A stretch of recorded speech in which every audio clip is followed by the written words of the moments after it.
अस्सलामुअलैकुम रहमतुल्लाहि व बरकातुहू। अहमदुहु व नुसल्ली अला रसूलिहिल करीम। अम्मा बाद फ़अऊज़ु बिल्लाहि मिनश शैतानिर रजीम। बिस्मिल्लाहिर रहमानिर रहीम। रब्बिश्रह ली सदरी व यस्सिर ली अमरी वहलुल उक़दतम मिन लिसानी यफ़क़हू क़ौली। रब्बि ज़िदनी इल्मा अल्लाहुम्मा फ़क़्हिना फ़िद्दीन।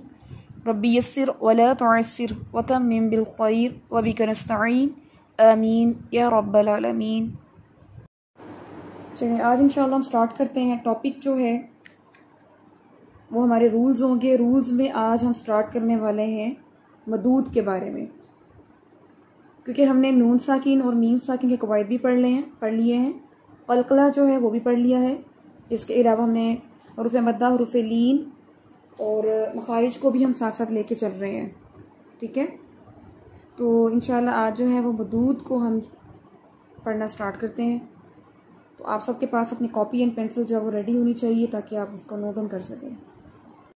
एक बात मैं आपको एडिशनल बताना चाहूँगी कि जब मैं आपको रूल करवा रही होती हूँ या कोई भी इस तरह से मखारिज के बारे में कोई भी थ्योरेटिकल टॉपिक जब भी मैं आपको करवा रही होती हूँ, उसमें मेरा ये फोकस भी होता है कि आप लोगों को फर्दर आगे, क्योंकि आप में से बहुत सारे लोग माशाल्लाह हैं जो किसी न किसी मुकाम पे आगे टीच भी कर रहे हैं या करना चाहते हैं या इंशाअल्लाह करेंगे। तो मैं कुछ ऐसे पॉइंट्स भी बताती हूँ कि आप जब आगे टीच करें तो आप अगले स्टूडेंट का कैलिबर देखते हुए कैसे उसको हैंडल कर सकते हैं। समटाइम ऐसा होता है कि तजवीद के लिए आपके सामने जो इंसान बैठा हुआ है वो दुनियावी एजुकेशन जो है वो उसकी ज़ीरो है, या उसने बिल्कुल नहीं पढ़ा हुआ, या वो एजड है और वो इन चीज़ों को नहीं जानता। या फॉर एग्जांपल आपको किसी ऐसी क्लास में भेजा जाता है जो गांव से रिलेटेड है, ठीक है, गांव एरिया साइड है। अब वहाँ पे जो लोग हैं वो बिल्कुल पढ़े लिखे नहीं हैं। अब आपने कैसे उनको तजवीद पढ़ानी है। अब जैसे मैं आपको टीच कर रही हूँ, वो इस तरह से जो टीचिंग एबिलिटी होंगी वहाँ पे वो यूटिलाइज नहीं हो सकेंगी। वहाँ पे आपको अपना लेवल कैसे चेंज करना है, ये होती है कन्विंसिंग पावर।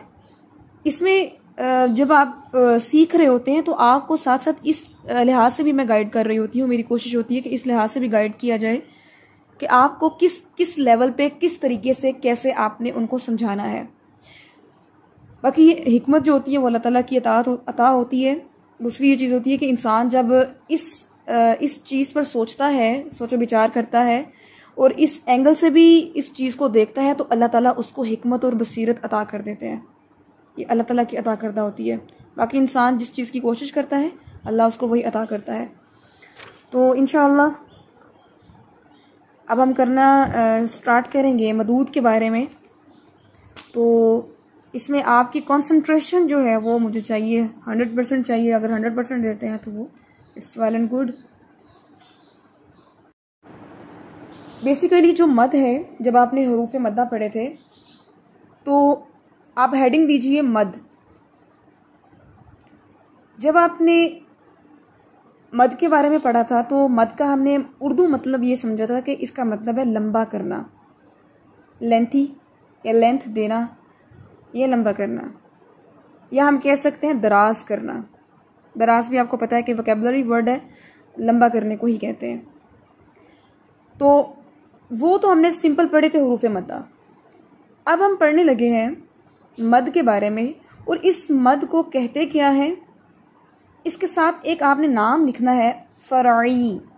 फ़राइन छोटी ये साथ डाल दें, आइन के साथ छोटी या डाल दें, फ़राई। इसको कहते हैं मद्दे फ़राई। ठीक है, मद्दे फ़राई। अब जो फ़राई, यस, अब ये जो फ़राई है, आपने कभी कोई लेक्चर सुना हो किसी स्कॉलर का तो वो ये वर्ड बोलते हैं फ़राई मसाइल। फ़राई मसाइल, फ़राई मसाइल क्या होते हैं कि ऐसे मसाइल जैसे बेसिक कोई मसला होता है लेकिन वो बेसिक्स नहीं होते बल्कि आगे से आगे कोई मसाइल निकल आते हैं।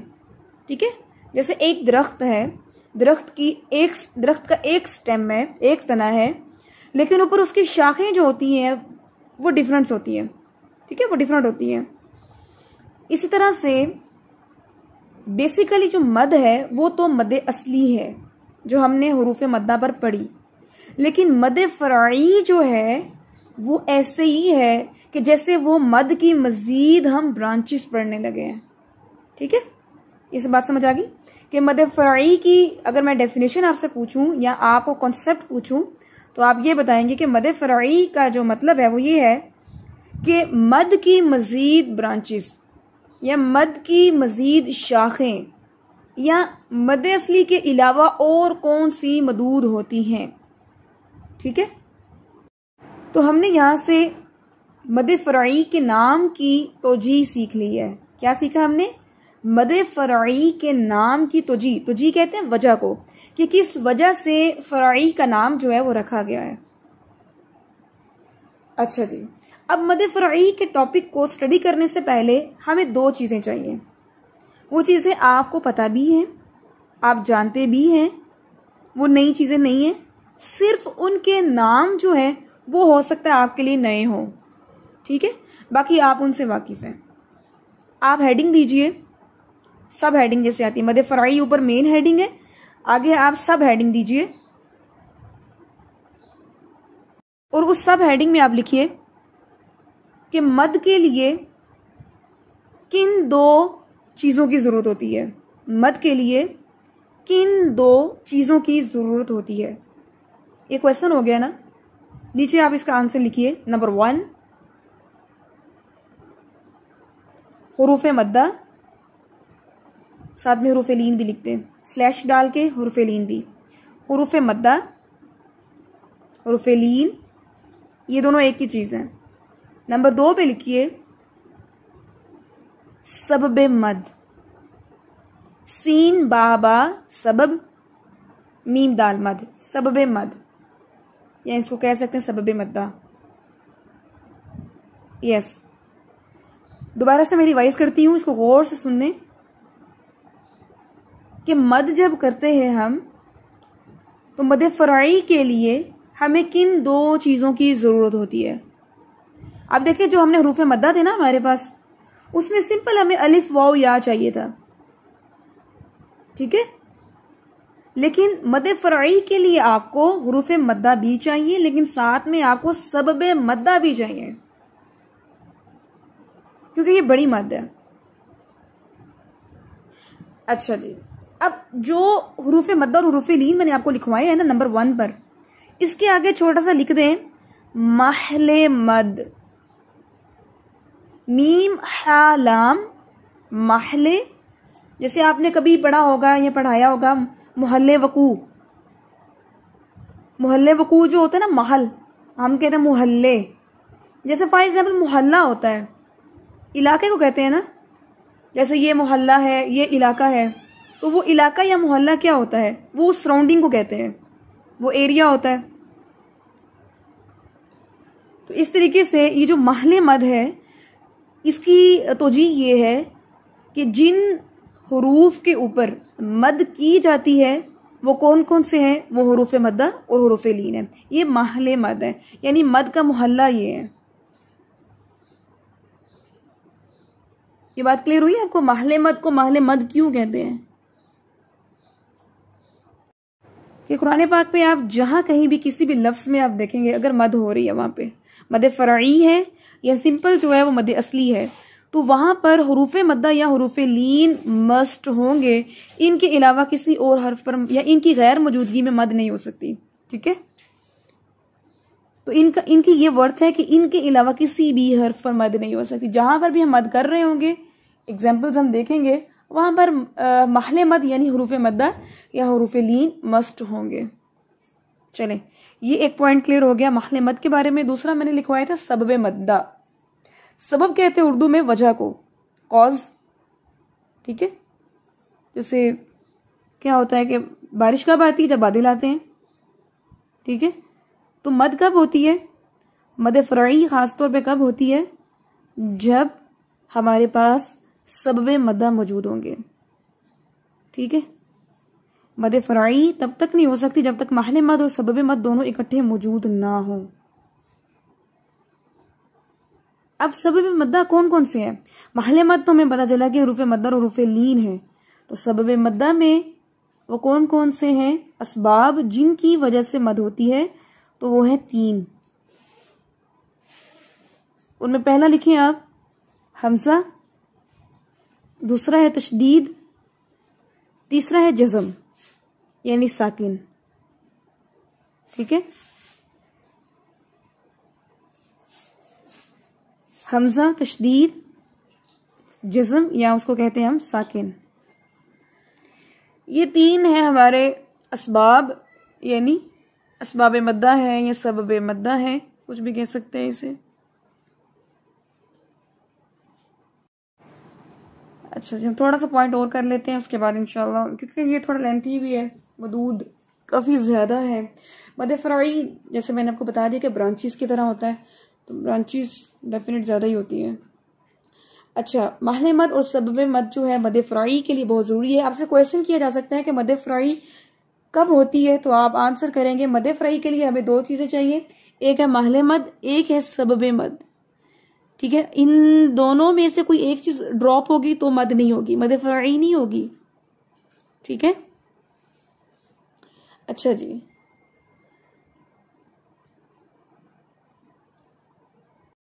अब नेक्स्ट पॉइंट जो है वो अब आपने लिखना है कि मद फराई की ब्रांचेस जो हैं वो कितनी है, बेसिकली कितनी है? वो है 4। मद फराई की बुनियादी जो शाखें हैं वो कितनी है? 4 हैं। फिर हम इनको फर्दर आगे इंशाल्लाह स्टडी करेंगे, बट ये है 4। उनके आज आप बस नाम लिखेंगे। पहला नाम है मद मुत्तसिल जी, दूसरा नाम है मद मुनफसिल, तीसरा नाम है मद लाजिम, चौथा नाम है मद आरिज। ये डिस्कशन में किरण बाजी लिख रही हैं, आप इनको देख सकते हैं। मद मुत्तसिल, मद मुनफसिल, मद लाजिम और मद आरिज। आज के लेक्चर में मद फराई के बारे में हम यहीं पर स्टॉप करेंगे। इंशाअल्लाह इन नेक्स्ट डे हम इसको स्टार्ट करेंगे और इसमें देखेंगे कि मद मुत्तसिल को फर्दर देखेंगे, मुनफसिल को, लाजिम को, आरिज को। ठीक है, आज जो हमारी बुनियादी बातें थी वो मद फराई के बारे में मैं एक दफ़ा फिर रिपीट कर देती हूँ, आप उसको सुन लें। मद फराई के बारे में हमने सीखा था कि बेसिकली मद जो है, सिंपल अगर हम लिखे ना मद, तो मद के नीचे आप 2 एरो बना सकते हैं। एक एरो पे आप लिख दें मद असली जो हमने हरूफ मद्दा में पढ़ ली है, और दूसरी किस्म में आप लिख दें मद फराई। ठीक है, तो मद की 2 बेसिकली टाइप्स हैं, मद असली और मद फराई। तो हमने मद असली को तो बहुत पहले पढ़ लिया हुआ है, अल्हम्दुलिल्लाह में पता भी है, तत्बीक में हम करते भी हैं, और मद फराई को अब हम पढ़ने लगे हैं आज इंशाअल्लाह। फिर हमने देखा मद फराई जो है उसका नाम, उसकी क्या तोजी है? तो फराई फरो से निकला है, फारा वाओ आइन, फरो से निकला है, जिसका मतलब है शाख, ब्रांच। ठीक है, जैसे अल हुदा का मेन कैंपस जो है इस्लामाबाद में है, लेकिन वो पूरे पाकिस्तान में डिफरेंट उसकी ब्रांचेस हैं। ठीक है, मेन कैंपस एक जगह है, लेकिन मुख्तलिफ इलाकों में, मुख्तलिफ प्रोविंशियल एंड सिटीज में उसकी ब्रांचेस हैं। इसी तरह से बेसिकली मद जो है वो मद असली है, आगे मद फराई उसकी ब्रांचेस हैं। ठीक है, ओके। फिर हमने देखा कि मद फराई जो है ब्रांच को कहते हैं, और मद फराई, अब हमने देखा मद फराई के लिए हमें कितनी चीज़ों की रिक्वायरमेंट्स हैं, हमें क्या क्या चीज़ें रिक्वायर हैं। उसके लिए हमें 2 चीज़ें रिक्वायर हैं, एक है मद असली, यानी कि मद असली, मद हरूफ मद्दा और हरूफ लीन, इनको दोनों को हमने एक नाम दे दिया था महल मद। फिर हमने महल मद को देखा कि महल मद जो है उसको महल मद क्यों कहते हैं? क्योंकि इन हरूफ के ऊपर मद हो रही है, तो इसलिए हम इनको महल मद कहते हैं, यानी इनके अलावा किसी हर्फ पर मद नहीं हो सकती। यही वो एरिया एंड रकबा है जहां पर मद हो रही है, उसी मुनासिबत से इसका नाम महल मद है। फिर हमने दूसरा देखा कि असबाब मद्दा या सबब मद्दा वो हमारे 3 हैं, और वो क्यों? जब हमारे पास महल मद होगा तो फिर हमें रीजन भी चाहिए मद करने के लिए। ठीक है, वो रीजन जो है वो 3 है, एक है हमजा, एक है तशदीद, एक है जज़म यानी साकिन। उसके बाद मैंने आपको मद फ़रई की बेसिकली 4 टाइप्स है, अक़साम है, वो मैंने नाम बता दिया, मद मुत्तसिल, मुनफसिल, लाजिम और आरिज। फिर इंशाअल्लाह एक मद को लेकर उसकी आगे जितनी ब्रांचेस है उनको हम स्टडी करेंगे। यहां तक क्लियर हो गया? ये बात जो है ना वो कॉमनैलिटीज में है कि जो स्टूडेंट भी जब अपने कुरान की तसी करते हैं और इस्लाह करते हैं, अल्फाज दुरुस्त और तलफ़ुज़ की अदायगी के बारे में जब वो कॉन्शियस होते हैं, तो वो ये चीज़ सबसे पहले जो इफेक्ट आता है वो आपकी स्पीड पर आता है कि आपकी स्पीड जो है वो पहले से कम हो जाती है। और बहुत सारे भी स्टूडेंट्स इस तरह के क्वेश्चन भी करते हैं कि पहले तो हम इतने कुरान ख़त्म कर लेते थे, दिन में हम इतने पारे पढ़ लेते थे, लेकिन अब हमारी वो स्पीड नहीं रही ड्यू टू तजवीद की वजह से कि अब हम कॉन्शियसली पढ़ते हैं। तो क्या हमारी तिलावत में जो कमी आई है, क्या वो बात दुरुस्त है कि नहीं? कि पहले तो हम इतना पढ़ लेते थे तो अभी तो हम कम पढ़ते हैं, तो क्या ये चीज़ ठीक है या नहीं?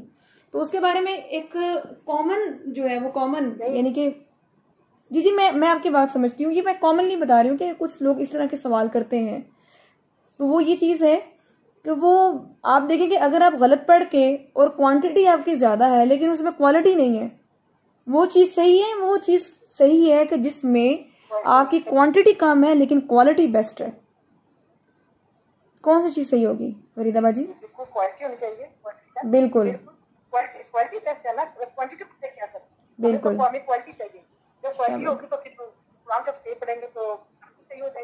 इंशाअल्लाह, शाबाश, यही सोच। बिल्कुल, तो अल्हम्दुलिल्लाह बहुत सारे स्टूडेंट्स जो है माशाल्लाह खुद जी बहुत सारे स्टूडेंट्स जो हैं वो खुद ब खुद भी इस चीज़ को रियलाइज कर लेते हैं कि हमने क्वालिटी बेस्ड काम करना है। और अल्लाह ताला भी इस चीज़ के बारे में कहते हैं कि मुझे अमाल के साथ तकवा जो है ये अमाल की क्वालिटी चाहिए। ये नहीं कि अमाल बहुत सारे हों लेकिन उसमें इखलास ही ना हो। तो अगर वो इखलास के साथ काम किया जाए, चाहे वो अदना सा काम भी हो लेकिन खलूस नीयत हो, अल्लाह के लिए खास हो, अल्लाह की रजा के लिए हो, तो वो काम जो है बाइस बरकत भी है और बाइस सवाब भी है और इंशाल्लाह वो कबूलियत वाला अमल भी है। लेकिन अगर बहुत सारे कुरान खत्म किए हुए लेकिन कोई एक लफ्ज भी दुरुस्त नहीं पड़ा तो उसका तो फायदा नहीं होगा। चलिए जी, ठीक है जी, इंशाल्लाह शुरू करते हैं। अऊज़ु बिल्लाहि मिनश शैतानिर रजीम।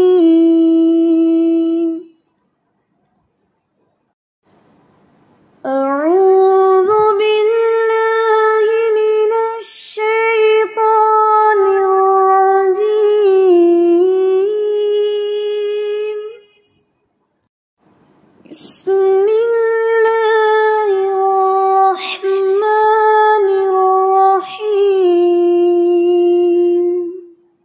बिस्मिल्लाह में आप सीन की सीटी को और नुमाया करेंगे तो और इंशाल्लाह बेहतरीन हो जाएगा। बिस्मिल्लाह, उसके बाद में हिर्रहमा, रॉ, इसको जितना आप हैवी लेके जाएंगी उतनी ही इसकी अदायगी दुरुस्त होगी। ठीक है, शाबाश, दोबारा से पढ़े।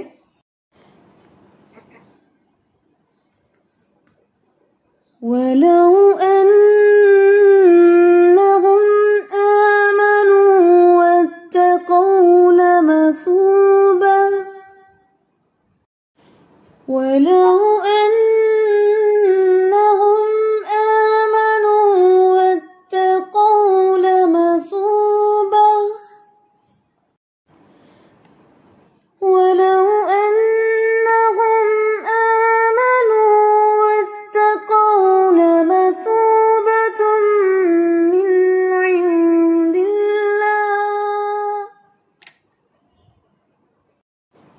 लमसूबतुम मिन इंदिल्लाहि खैर,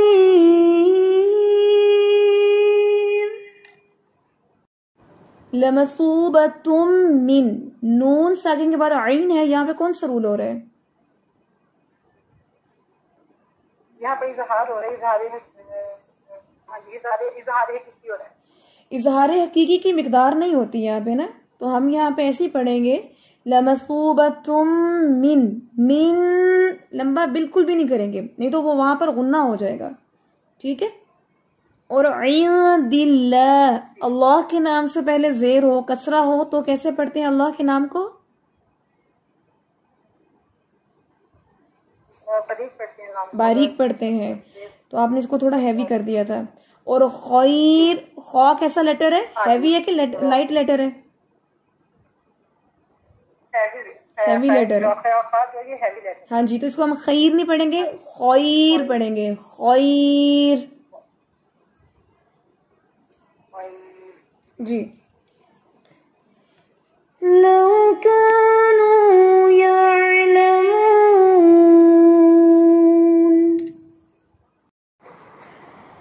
या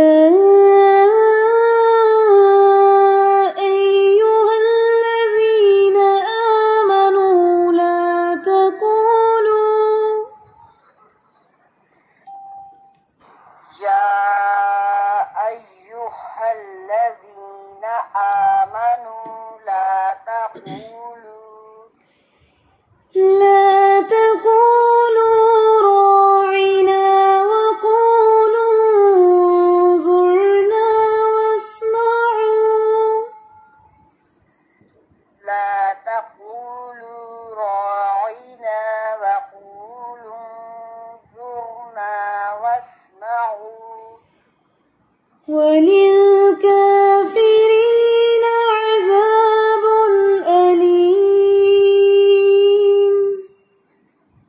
वलिलकाफिरीन अज़ाबुन अलीम। मा यवद्दुल्लज़ीन कफ़रू मिन अहलिल किताब। जी, इसमें कोशिश करें कि जो दो चश्मी हा है उसको सीने से अदा करें, आह की आवाज नहीं आनी चाहिए। अहलिल किताब। वलिल मुश्रिकीन अन युनज़्ज़ल अलैकुम मिन खैर। जी, इसमें थोड़ा सा आपका लहजा ढीला हुआ है, यहाँ पे इसको जरा आपने पुख्ता करना है। युनज़्ज़ल अलैकुम, जा को सख्ती से पढ़ना है आपने, और लाम की जबर को थोड़ा सा भी खींचना नहीं है आपने। नज़्ज़ल अलैकुम कुम मिन खैर, खा हैवी, खैर, और ये जो रॉ है ये बारीक है, इसको खैर ऐसे नहीं पढ़ेंगे, वो रॉन्ग हो जाएगा। ठीक है, यहाँ से मैं दोबारा पढ़ती हूँ। से पढ़ो जी, आप यहाँ से वलल मुशरिकीन से पढ़ लें। वलल मुशरिकीन अन युनज़्ज़ल अलैकुम मिन खैरिम मिन रब्बिकुम वल्लाहु यख्तस्सु बिरहमतिही मन यशा। जी, यहाँ पे बिरहमती, रै नहीं पढ़ेंगे, रॉ पढ़ेंगे, बिरहमतिही। और दूसरी चीज वल्लाहु, जी जी जी पढ़ें। जी बाजी, मैं दरमियान में बोल, कोई बात नहीं। वल्लाहु यख्तस्सु बिरहमतिही मन यशा। अच्छा, यहाँ पर ये देखिए आसिमा कि ये जो खा है, मैंने पहले भी बताया था कि खा जो है गईन, ये लफ्ज के दरमियान में आ जाए तो ये बारीक पढ़े जाते हैं गलती से, लेकिन वहां पर दुरुस्त करना है और उसको मोटा करना है, तो ये पढ़ा जाएगा यख्तस्सु, यख नहीं पढ़ेंगे, यख्तस्सु पढ़े इसको। यख्तस्सु, जुबान की जड़ उठानी है जब आपने खा पढ़ना है। यख, शाबाश, यख्तस्सु, यख्तस्सु। जी बड़ी, मैं प्रैक्टिस करूंगी इंशाल्लाह। वल्लाह से जी पढ़िए। वल्लाहु यख्तस्सु बिरहमतिही मन यशा। वल्लाहु ज़ुल फज़्लिल अज़ीम। इसको हिलाना नहीं है, फज़लिल, फज़लिल ऐसे नहीं, झटका नहीं देना। फिर सुने इसको, फज़लिल, जी जी जी।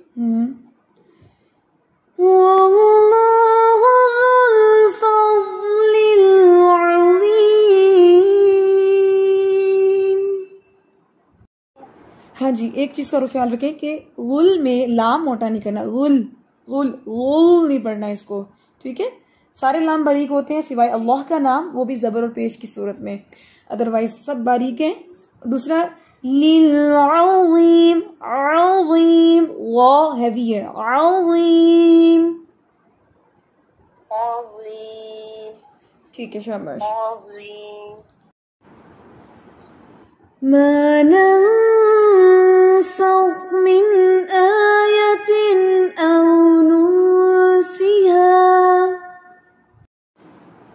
औ नुनसिहा नअति बिखैरिन मिन्हा औ नुनसिहा नअति बिखैरिन मिन्हा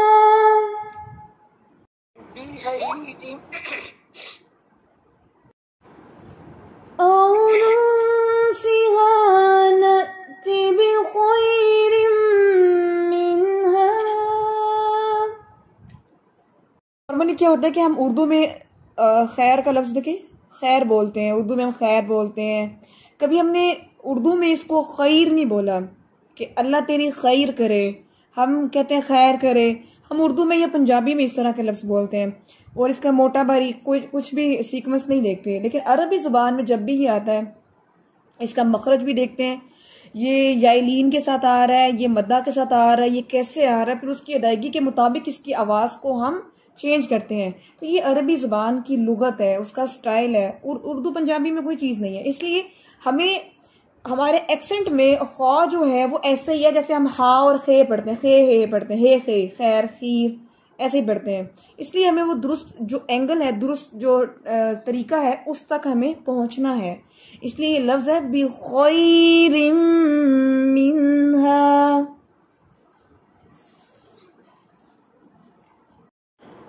औ नुनसिहा नअति बिखैरिन मिन्हा औ मिस्लिहा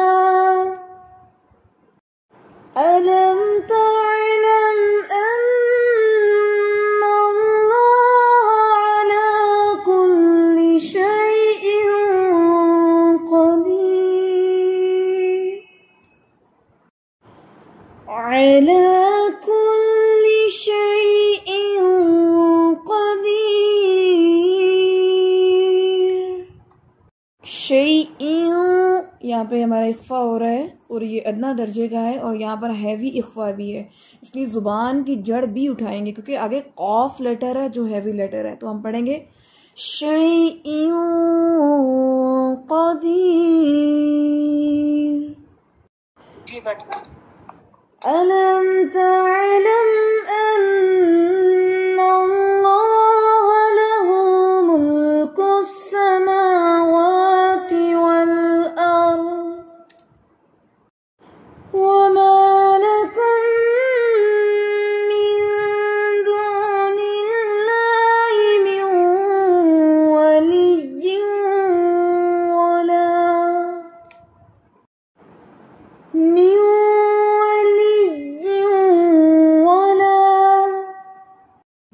न्यू ये आवाज और बाद में ली, ये नरमी नहीं होनी चाहिए इसमें, ली वाला। इसको फिर से पढ़े,